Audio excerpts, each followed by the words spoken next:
So I'm gonna get my kids. My kids are 7 and 9 years old, right? They haven't experienced life yet. They haven't been really exposed to a whole lot because I've sheltered them their whole life, you know, even homeschooled.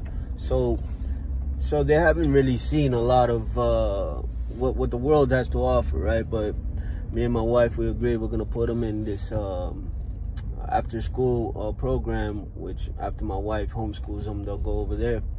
And then basically in that place there's a bunch of kids and they play basketball, sports and stuff like that. And I was just kind of driving and thinking how people get into stuff. You know, you've heard of the saying, curiosity killed the cat. Well, basically everybody needs to have a compartment to really understand life from. But if that compartment in your brain is empty, then when you get there, the wrong person can fill it with the wrong information. So that's what happened with me when I was young. When I was like about 11 or 12 years old, I was introduced to the drug world, alcohol, and they filled up a compartment in my brain that I hadn't been introduced to as of yet because I wasn't exposed by the right people. So the wrong people came and they filled up that compartment with the wrong type of information. The wrong type of information enticed me to go forward, right? You know, so basically they provided all the right content for me to go and step forward and embark on this journey, right? So I went through the wilderness, I went through the journey, I went through the nightmare of drugs and alcohol and all of that. And when I came out of it, I understood that I was a survivor. I understood that that was like the worst experience ever. But it was masqueraded as pleasure, masqueraded as a party, masqueraded in the way that the devil works. The devil operates as an angel of light, the Bible says. But he is the devil with horns. He wants to destroy. So he'll show you what entice you to come in. But the tactics, the plans, the strategy there is to destroy. So when I'm going to take my children over there, my job, you know, as parents, our job is to fill in all of these compartments that the world can ever come at them with, right? Unfortunately, we can't be perfect at it. I mean, you can try your best, but life has taught me that even at your best, there's always cracks and crevices that stuff comes through, right? For example, you could tell that your kids not to do stuff, they still do it. But you taught them not to, but they still do it. So, you know, all you can try to do is help them navigate as best as you can. But what I wanted to do is, you know, I wanted to expose my kids before the world exposes my kids. So I talked to my kids about pedophilia, talked to them about, you know, how, what would that scenario even look like? Well, I told him yesterday, I said, listen, this is what it looks like. A person will take you to be by yourself. They'll use these words. Don't tell anybody. Don't tell anybody that this is happening, okay? And maybe it might even have a threat to it. Or I'll do this, or I'll do that, right?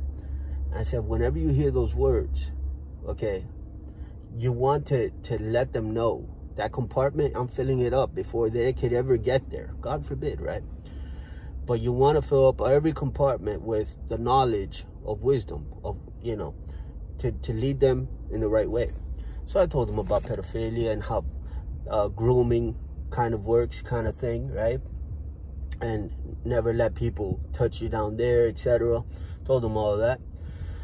So then another compartment is, I'm already talking to them about drugs and alcohol and tattoos, you know?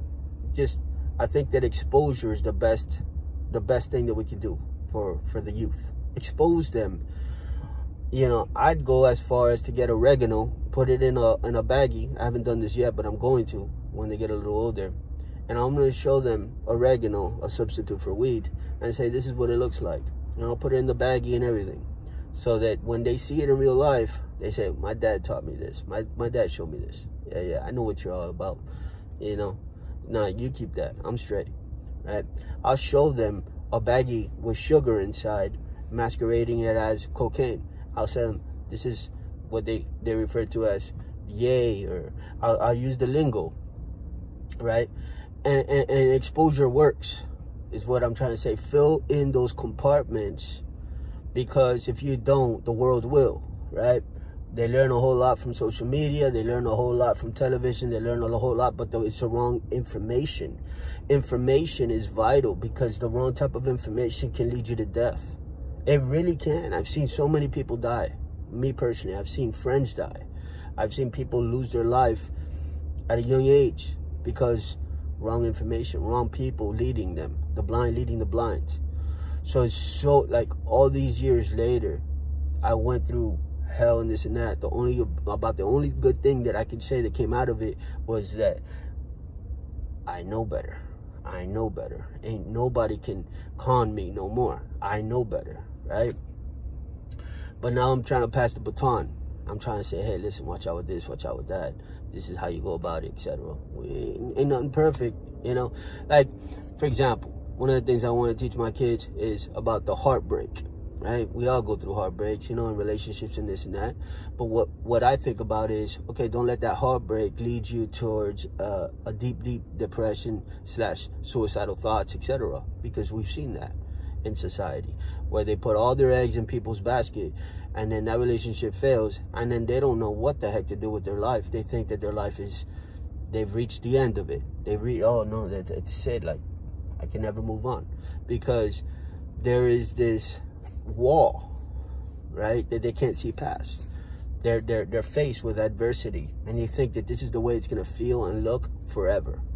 And often, even as adults, we face adversity in a season, and we feel like this is all that there is, or you're facing a wall, and you have all these feelings, and you think, this is it. This is what life is. All, like, not knowing that around the corner things are going to shift and change. Seasons come to an end. A new season takes its place. Feelings are always fluctuating up and down. When I counsel people, I tell them, don't follow your feelings. Feelings are so deceiving, you know? I've made many videos on feelings, but I've seen feelings deceive, right? You're not supposed to allow feelings to be your leader or your master. You're supposed to master your feelings. You're supposed to, some feelings you have to literally tell them, take a hike, right? Just leave. Like, I'm not going to listen to you. I'm not going to obey you. I'm not going to submit to depression or this or that. Like, take a hike, right? And then you put the right type of information in your mind, so that the solution is what you're dwelling on, not the problem. Because you can think about the problem, that's okay, but don't dwell upon the problem. Think about it just enough to where you can find an access point to have a solution to it, right? Because life is full of problems, adversity, challenges. It's everywhere. So it's like having this mindset of, I just want to get to a nice place where everything's comfy, the sun is out, and it stays that way, is that deceive yourself. It's like, it's not going to happen, because tomorrow is going to come around, and there's always something new happening, right? So what you got to do is become resilient, strategize. How can you coordinate your feelings, your thoughts, your actions to where you're on top and not on the bottom?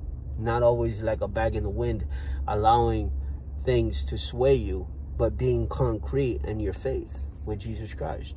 That's why Jesus is such a staple, you know, because he's our go-to for everything. So, like, he takes away all of this stuff, all this baggage, burdens, yokes, curses, spells, all this witchcraft, all this bad formula type of thinking and living life. He removes it when we ask him to. And when we're steadfast about living in the right path, as God calls it, the narrow road, then a lot of this baggage just doesn't have a place to land in your life. Doesn't mean you're never going to have a bad day. It just means it doesn't have a place to land in your life. You know, it's like, I forgot who it was. There was a preacher that said that, you know, birds sometimes will fly over your head, and there's nothing you can do about that. But what you could do about is you can avoid them, you know, building a nest on your head, right? The preacher put it better than me, but basically he was saying, like, fine, problems will circulate over your head, but you don't have to allow it to remain there. You can like move, you know, like in a boxing match, you bob and weave and duck and cover and block, right? And life is a little bit like that, you know. Sometimes you gotta bob and weave some bad company. Sometimes you gotta juke, you know, a scenario or a situation that it's a catastrophe waiting to happen, and you want to juke that. You don't want to, you know, just have a head-on collision with an emergency. And life is all about like going through this gauntlet, right? And it's about like having the understanding, the wisdom to say, hey man, you know, this is gonna lead to bad stuff. I know it, I feel it, and I'm not gonna do it. Boom, you just averted, you know, a big disaster, man, right? But that's what life is all about, right? And the more people understand that life is full of illusions, right? I had a buddy I was counseling, and he said that he knows better, but he continues to fall because there's an illusion that there's something waiting for him there. And he always takes the bait, and he always goes with it anyways. And I said, yeah, I know exactly what you're talking about. That illusion thing is the bait of Satan. The illusion, it captivates a lot of audience. A lot of people fall for that. I fell for it for many years. But the point that I'm trying to make is that it's an illusion in the end of the day. And how do I know that? And how do you know that? The evidence that comes afterwards. It's always the same evidence. The evidence is guilt, shame, and condemnation. The evidence is, I wish I hadn't done that. Regret, right? That's the evidence. It's always waiting for you as soon as you go and do that thing that the illusion entices you to do. So we have to grow to a place of saying, I've been here before. This place looks familiar to me. I've done this before. You know, the faces could change, but the game is the same. And I know where this leads. I understand that if I do this action, that it's gonna lead me towards a place of, I'm gonna be in a dark room, kind of feeling bad and negative, and just like the devil's having a big laugh at me, right? Because he's like, he's mocking you. He's like, yeah, you fell for it again, you know? So like, what is life? We move from glory to glory and faith to faith. We understand stuff, and then we cut it at the root. And I understand, and I believe that the way that you cut it at the root, I just think that it's, my opinion on the matter is, you have to hate it, because it takes that hate and you making it an enemy that will get you not to do it. But if you white knuckle it and you say, no, I don't want to do it, no, I don't want to do it, there's still room for the snake to slither through and entice you and say, no, it's going to be different this time. No, you don't understand. Yeah, no, I know that last 50 times it was bad, but this one's going to be different, right? There goes the illusion again, right? And so it's like, you got to hate it, man. You got to hate it. You have to be bothered by that thing that knocks on your door and says, here I am again. And you have to be like, that's my enemy right there. That's not my friend. That's my enemy. And so this is wisdom, right? And understanding, working together. And then our actions say, that's it, bro. Enough is enough.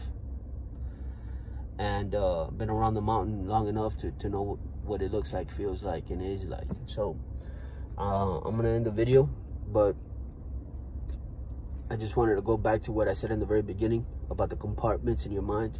If you don't fill them, if you don't know any better, then go to somebody that does know better. That's why I love talking to old folks, because they got all the experience, right? And they also have integrity. A lot of the old people, they come from a different time, so they're not con men. They're just good moral people for the most part, and they want to help you out. They say, oh, you're there, okay, I remember when I was that age, okay, this is what you got to do. And not all of them have good advice, but you know the ones that do have good advice. And the advice will always be tested by the evidence. So don't take advice that doesn't provide the evidence of the outcome being what it should be. Not all advice is good advice. Even if it sounds good, it might not be good. So you gotta filter it out through the evidence. I said, what's the outcome when I do this, right? So think about these things, man. Think about it. God bless.